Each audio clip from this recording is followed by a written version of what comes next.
এত পাশানি, ভাবতেও পারি না আমি।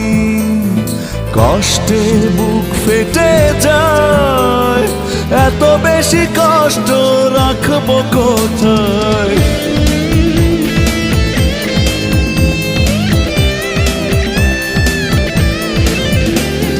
কেন তুমি এত পাশানি, ভাবতেও পারি না আমি।